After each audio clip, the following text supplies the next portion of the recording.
大家好，我是武夷张鹏。今天呢，我为大家分享一个可以调理我们肩周炎、肩膀疼痛、肩关节的疼痛，还可以帮助我们疏通胆经、瘦大腿、祛湿减肥，包括你的口苦啊，都可以来帮助调理。下面呢，我先给大家示范一下这个动作怎么做。我先给大家示范。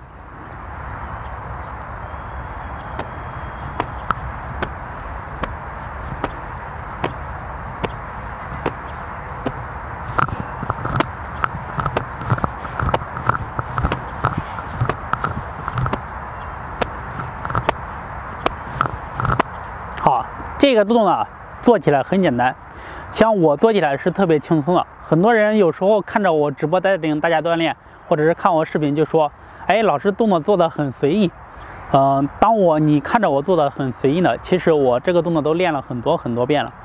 也就是说，你只有把这个动作练得特别的熟练，你做着呢才能看着感觉是轻松的。其实你做的熟练成自然。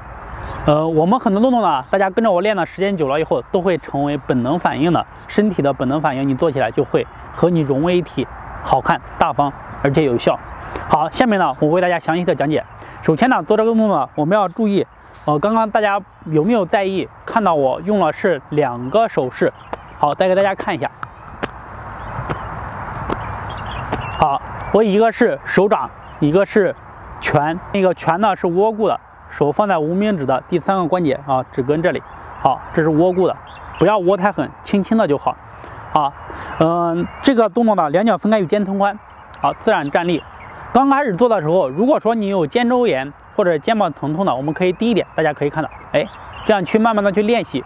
同时呢，这个它有一个很好的锻炼，随着你练的越来越多，这个肩膀就会慢慢抬得越来越高，越来越高。好，我们不管是用手掌还是用拳都可以。好，做多少呢？你每天刚开始的时候可以先练个49次，49次呢，有可能这个大腿2次，有些人就会出现痧，有的黑色，有的青色，有的是红色，每个人的情况不同。一般情况下1到3天，它自然而然的就消了。好，可以开始先练49次，最终呢，你可以每天做个100次，效果是最好的。好，下面大家可以看，跟着我一起来，无论你选择掌和拳都行啊。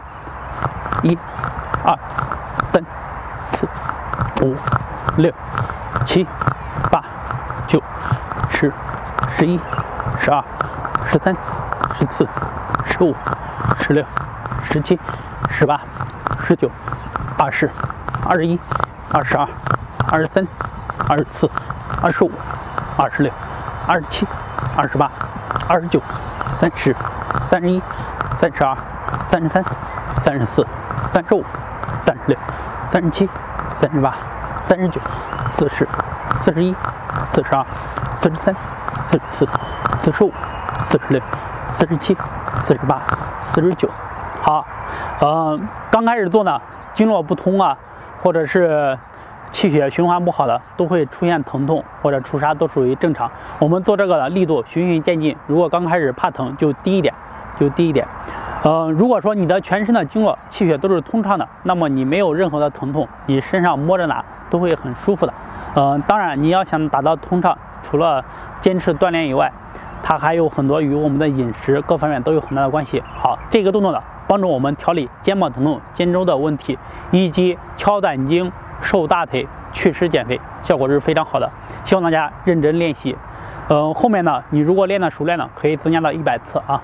如果你对养生运动还有什么疑问，可以在下方评论留言和我进行交流，谢谢。